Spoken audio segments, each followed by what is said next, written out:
Comment j'ai simplifié mon trading en me concentrant sur ce qui se répète. Salut à tous, ici l'indépendant radical, j'espère que vous allez bien. Aujourd'hui, on se prend un petit café ensemble et on va regarder pourquoi la réaction est plus forte que la prédiction. Ok? Alors tout de suite on est parti, petite introduction. Ça fait des années que tu cherches la stratégie parfaite et comme tout le monde, tu as fait plein de formations, tu as utilisé toutes sortes d'indicateurs et plus ça va, moins tu sais quoi faire. Ok? Moi j'ai fait comme toi jusqu'au jour où j'ai compris un truc simple, c'est que personne ne m'a jamais dit clairement et ce qui a tout changé pour moi. En fait, je vais te montrer comment je suis passé d'un trader qui essaye de prédire le marché à un trader de réaction. On va voir bien sûr ce que ça veut dire. Ok? Donc l'idée, c'est que tu veux pas faire un nouveau truc à la mode, mais tu as envie de faire de l'argent. D'accord? Alors, on va regarder ça tout de suite. Pourquoi trop d'informations crée plus de confusion? Ok? Le problème, c'est pas ce que tu sais. Le problème, il est du fait que tu n'as pas de filtre. Ok? Qu'est-ce que ça veut dire? Donc, quand ça marche pas, ton premier réflexe, c'est de te dire peut-être que j'en sais pas assez, et surtout, c'est parce que j'ai pas encore trouvé la bonne méthode. Alors, du coup, tu continues de chercher. Ok? Tu tombes sur quelqu'un qui te parle des figures chartistes, un autre qui te vend du smart money concept, un troisième qui ne jure que par Ishimoku, et toi tu te retrouves avec plein de trucs à regarder, plein de trucs à lire, tu prends des notes, tu essaies de tout trier, et au final c'est le Bronx et tu sais plus quoi faire. Ok? Donc l'idée c'est surtout d'avoir une vision épurée et d'avoir un bon système. Donc le problème c'est pas de manquer de ressources, comme je viens de te dire, en fait, c'est que tu n'as pas de filtre. En fait, si tu laisses tout rentrer, au final, tu sais plus où trouver l'essentiel. Et c'est hyper important de savoir où tu vas. Et en fait, aujourd'hui, on n'a plus un problème d'information, on a un problème de tri de l'information. D'accord? Donc moi, j'ai fait pareil, hein, j'ai perdu du temps.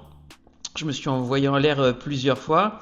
Et puis un jour, j'ai tout recommencé à zéro. En fait, je me suis posé une seule question.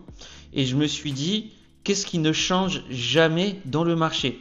C'est un truc que j'appelle des fois les immuables. Tu m'entendras peut-être dire ça dans d'autres vidéos. Ok? Et en fait, en faisant ça, je me suis posé, j'ai regardé ce qui se répète, qui fonctionne, ce qui se répète, qui marche pas pour moi. Et du coup, j'ai commencé à avoir une vraie vision de système. Ok? Du coup, en 3 mois, j'avais plus de résultats qu'en 3 ans de recherche avant. Et pourquoi? Parce que j'avais juste placé un filtre. Ok? Donc là, je vais te raconter pourquoi le marché, c'est toujours le même. En fait, le marché, c'est toujours le même depuis le début et ce sera le même dans des années, peu importe qu'il y ait des robots qui interviennent ou pas, parce qu'en fait, il y a un fonctionnement et il y a une mécanique qui, elle aussi, ne change pas. Donc, en fait, ça réagit pas. Le prix, il va pas toujours réagir que aux nouvelles économiques, ou il réagit pas uniquement à l'analyse fondamentale. En fait, il réagit aussi là où sont les ordres. Ça veut dire là où il y a du volume, et là, le marché, il peut bouger. Les gens, ils pensent que, tiens, s'il y a un attentat à tel endroit, le prix, il bouge instantanément. C'est vrai, mais aussi, le marché, il doit aller chercher là où il y a de l'argent. Ok? Donc, devine là où il y a le plus d'ordre concentré. C'est un mot technique, mais je vais vous le définir. C'est là où la majorité des traders ont mis des protections qu'on appelle des stops. C'est-à-dire que si le marché part pas dans ta direction, ton stop, il est exécuté, tu sors du marché. Ok? Du coup, le marché, pour aller dans une direction, souvent il a besoin d'aller chasser les stops et ensuite de faire un vrai mouvement dans la direction qu'il voulait au début. On va regarder ça ensemble. Donc pendant que tu cherches une prochaine stratégie tendance à la mode, tu peux tout scroller, tu peux tout comparer, mais le marché, lui, il répète toujours les mêmes mouvements. Sauf que toi, t'es jamais au bon endroit, au bon moment. Donc ça, c'est la grande différence entre chercher partout et se disperser. Et ensuite, regarder simplement ce qui se répète et puis recommencer. Ok? Donc moi, j'ai un ami trader qui change de méthode tous les 2 mois. Il suit les tendances. Là, il fait des croisements de mobiles en ce moment. Et je pense que dans un mois, peut-être ce sera encore autre chose. Ok? Moi, je trade la même paire, la même session et le même setup depuis à peu près 2 ans. Bien sûr, j'en ai utilisé quelques autres et tout, mais mon argent, je l'ai fait vraiment avec le même type de stratégie. Ok? Lui, il stagne et moi, je suis rentable. Et donc, on va voir pourquoi. Ok? Alors, qu'est-ce qui se répète chaque jour? le marché a besoin de carburant. Qu'est-ce que ça veut dire? En fait, pour que le prix bouge fort dans une direction, le prix a besoin de carburant. Et ce carburant, c'est là où il y a des ordres à aller chercher. C'est ce qu'on a vu avant, les fameux stops. Après, je te montrerai un graphique, comme ça tu vas pouvoir voir de quoi on parle. Ok? Donc imagine le prix, il bouge entre 2 heures, tu vois, là, un petit peu comme sur le graphique que je t'ai mis ici. Et du coup, ça monte, ça descend et tout. Et en fait, qu'est-ce que font la majorité? Si j'apprends à parler, c'est bien. Qu'est-ce que fait la majorité des traders débutants? En fait, ils mettent des stops juste au-dessus du niveau ou juste au-dessous en bas. Qu'est-ce qu'on leur a appris? En fait, c'est tu mets ton stop sous le support ou au-dessus de la résistance. Donc en fait, typiquement, quand le marché il est latéral, ce qu'on appelle en range, et ben en fait, on va accumuler des stops en bas de chaque creux ou en haut de chaque creux. Et du coup, c'est des zones qu'on va pouvoir aller casser à un moment pour aller chercher les stops et puis partir dans l'autre sens. Ok? Ça a l'air compliqué comme ça, mais en soi, je vais te montrer sur le graphique, c'est très simple. Donc en fait, quand il y a une concentration d'ordre, en fait, c'est du carburant pour le prix. Donc on peut chercher les moments où le prix latéralise, on sait qu'on accumule des stops, et ensuite on va attendre des types de mouvements particuliers. Ok? Donc le marché, bien sûr, il voit ça, et qu'est-ce qu'il fait? Il part dans une direction, il va chercher du carburant, il casse le niveau, il va déclencher tous les stops où tout le monde pense que par exemple ça baisse, et d'un coup, retournement total. C'est pour ça que moi souvent on m'appelle le reversal trader. Ok? Pourquoi? Parce qu'en fait, le marché il prend son carburant par exemple en bas et ensuite il part à la hausse avec de la force. Ça peut être l'inverse, il part d'un coup à la hausse, il va chercher du carburant pour ensuite mieux couler. Ok? Donc au lieu de te demander est-ce que ça va monter ou descendre, tu te demandes simplement où est le carburant. Avant que je te montre les graphiques, je vais t'expliquer ce que font la majorité des traders. En fait, les traders, ils traitent ce qui est évident. C'est-à-dire que ils se disent tiens, là ça casse par le bas, alors du coup c'est que le marché est en train de tomber, donc je vends. Et en fait, tout le monde réagit à ce qui est visible et immédiat. Ok? Donc le problème, c'est qu'ils ne comprennent pas ce qui se passe derrière, ils ne comprennent pas la mécanique. Ils voient le mouvement, mais ils ne voient pas que c'est juste le marché qui va chercher son carburant pour partir dans l'autre sens. Ok? Je vais te montrer quelques exemples. Donc là on est sur GBP/USD en 5 minutes. On dit que le marché est fractal, c'est-à-dire que tu sois en 1 heure, en 4 heures sur un autre actif, ça fonctionne partout, que ce soit de la crypto, l'or, tout fonctionne pareil. Ok? Donc je vais te montrer vite fait quelques zones et tu vas capter de quoi on parle. Donc par exemple, tu vois là le marché, il fait une accumulation, ok? Et donc là il y a des gens qui vont aller mettre des stops sur le haut, sur le bas, et en fait ça c'est des gens, il va falloir aller les chercher. Donc nous, on va attendre quelque chose. C'est une fois que le prix il a latéralisé comme ça, on attend qu'on aille dans une direction pour aller chercher du carburant. Et ensuite, boum, le prix il part en se retournant. Je vais te montrer ça ailleurs. C'est pas très compliqué. Il y a ça partout, tout le temps, tous les jours. Ok? Qu'est-ce qu'on pourrait voir? Un truc rigolo. Ok, donc pareil, on pourrait se dire... Hop, ici, on voit le prix, il accumule, ok.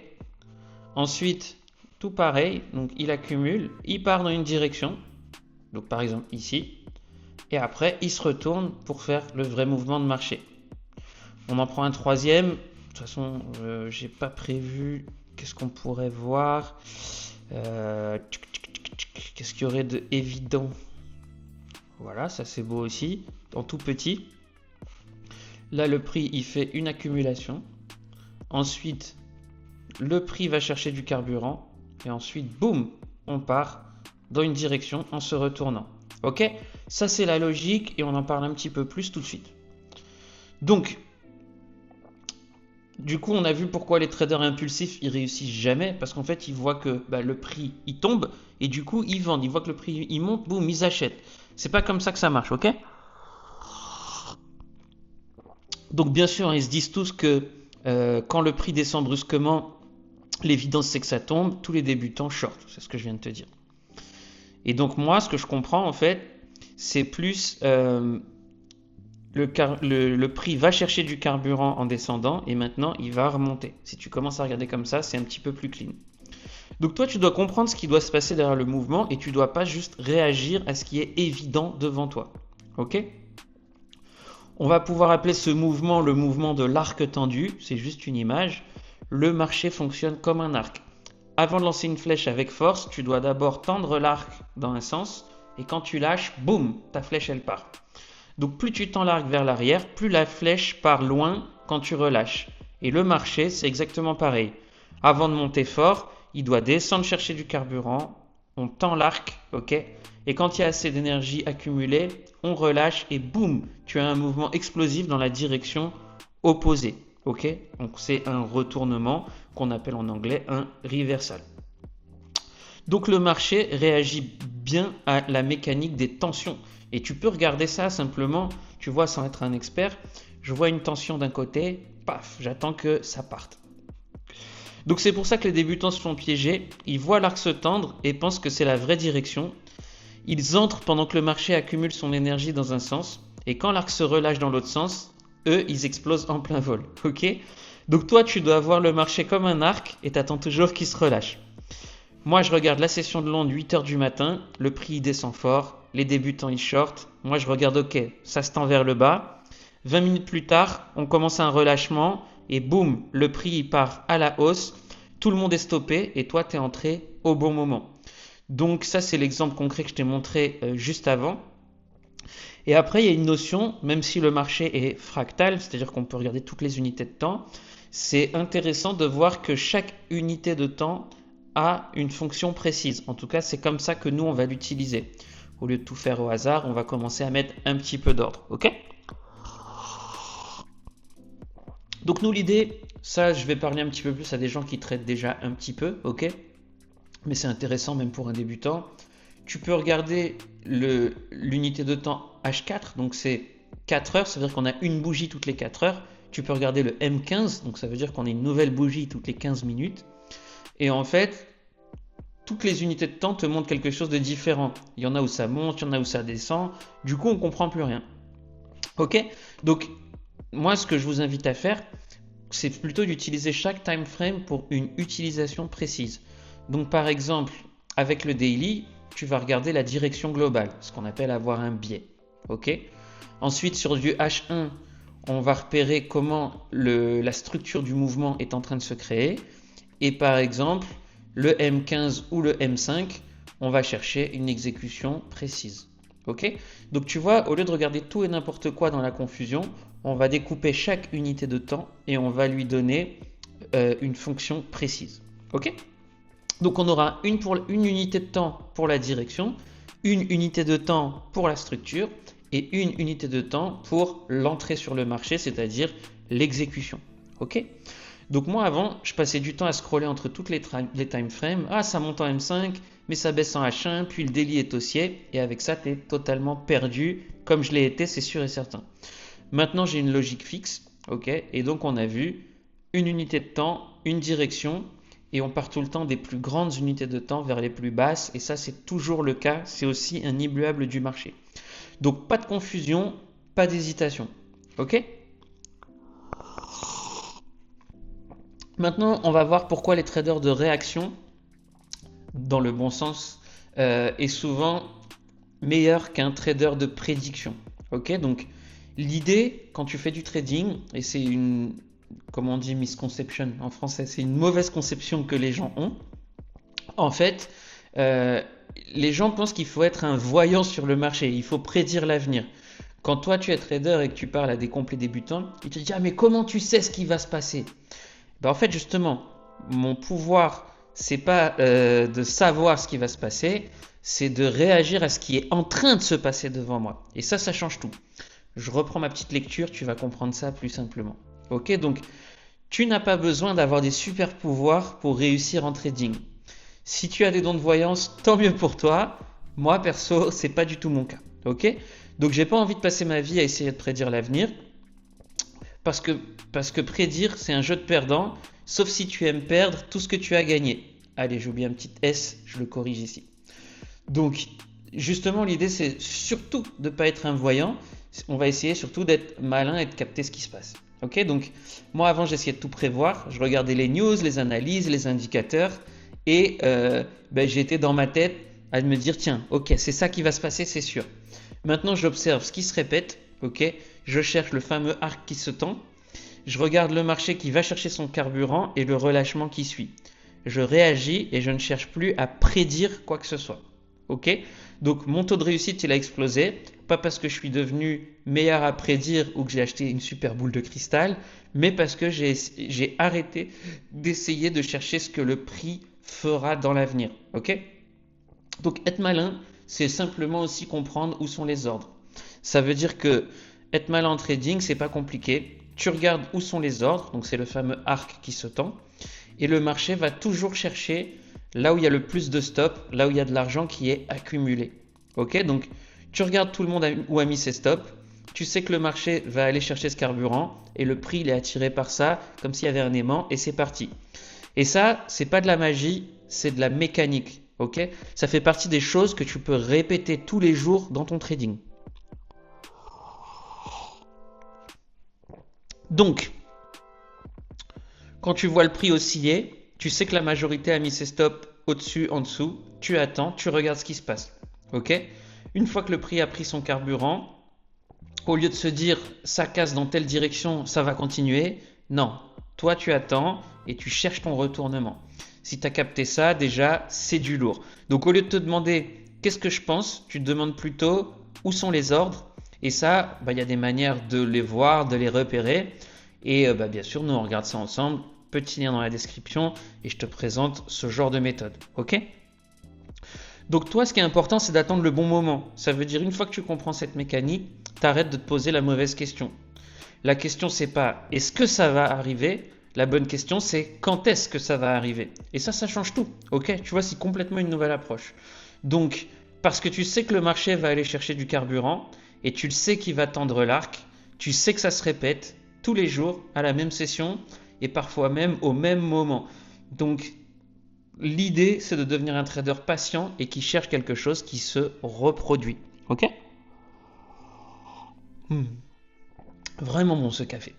Alors, chaque jour de la semaine pendant la session de Londres, moi je suis devant mon écran. Je me demande pas s'il va y avoir un mouvement aujourd'hui. Je me demande juste à quelle heure précise il intervient. Donc, le but, je repère où sont les ordres. Je sais que l'arc va se tendre et moi je suis prêt à agir et à intervenir. Quand ça arrive, j'exécute, j'ai pas d'hésitation, j'ai pas de doute et je ne fais que suivre mon plan. Finalement, c'est pas si compliqué que ça, ok? Du coup, le trading devient simple et t'es plus dans l'espoir que ça arrive, t'es dans l'observation patiente du moment où ton plan se met en place, ok? Maintenant, on va parler de la spécialisation qui change tout. Ok? Donc, moi, tu me connais, c'est une paire, une session, un setup. Ok? Et ça, c'est tout ce que tu as besoin. La majorité des traders, ils veulent tout trader, Euro-USD, GBP-USD, l'or, le Bitcoin, et à la fin, ils maîtrisent que dalle. Ok? Ils maîtrisent rien du tout. Donc, moi, ce que je t'invite à faire, comme d'habitude, c'est de te spécialiser. Tu apprends le comportement d'une paire, tu connais ses patterns, tu commences à t'apprivoiser de sa personnalité et tu sais à quelle heure elle fait ses mouvements et tu deviens un véritable expert. Ok? Donc, si toi aussi tu as envie de savoir exactement ce qu'il faut chercher, par exemple, moi je te dis ce que je fais moi, mais ça peut être n'importe quelle paire vu que le marché est fractal, ce que je t'ai dit en début de vidéo. Donc moi c'est GBP-USD, la session de Londres et je trade un setup qui s'appelle le reversal et c'est tout. Moi je connais cette paire mieux que ma poche, je sais comment elle bouge, je sais comment elle cherche son carburant et je sais reconnaître quand l'arc se tend. Ok? Le plus important c'est aussi quand il se relâche parce que c'est là où tu rentres en position. Ok? Donc moi je suis rentable, c'est pas parce que je suis un génie, c'est simplement parce que je me suis spécialisé. Ok? J'aiguise tous les jours ma hache au même endroit pour mettre le même genre de coup au même moment. Donc c'est pas non plus un truc de fou. Et moi j'en connais plein qui sont 50 000 fois plus intelligents que moi. Mais pour le coup, ils veulent tout chercher, ils veulent tout comprendre et à la fin, ils sont pas rentables parce qu'ils sont dispersés. Donc quand tu es expert sur une paire, une session, une mécanique, tu finis par gagner. C'est mathématique, c'est voilà, pas de méthode miracle. Donc la petite conclusion de cette vidéo, ok, c'est comme ça que j'ai simplifié mon trading en arrêtant de chercher partout, en comprenant la mécanique qui se répète et en réagissant au lieu de prédire. Toi, ce que tu veux, c'est pas la dernière stratégie à la mode, mais tu veux faire de l'argent, ok? Pour faire de l'argent, tu n'as pas besoin de prédire l'avenir, tu as besoin d'un bon filtre pour savoir où regarder, tu as besoin d'un plan qui soit simple pour exécuter quand la mécanique se met en place, et ensuite des outils pour t'accompagner à faire tout ça. Si tu veux structurer cette approche avec un plan concret, une méthode réplicable que tu peux appliquer 2 heures par jour les matins, ben moi j'ai créé quelque chose pour toi, ça s'appelle le Reversal Trader. Tu trouveras le lien dans la description, ok, ou dans le premier commentaire de cette vidéo. Tu mets ton mail, bien sûr c'est gratuit, je t'envoie ça en info, comme ça tu es au courant de tout. Et puis nous on se retrouve dans une prochaine vidéo. C'était Florian, l'indépendant radical. Je te dis à très bientôt. Bien sûr, si tu as des questions, tu n'hésites pas à me les poser dans les commentaires. Et puis, j'ai hâte de te retrouver très prochainement. Allez, ciao!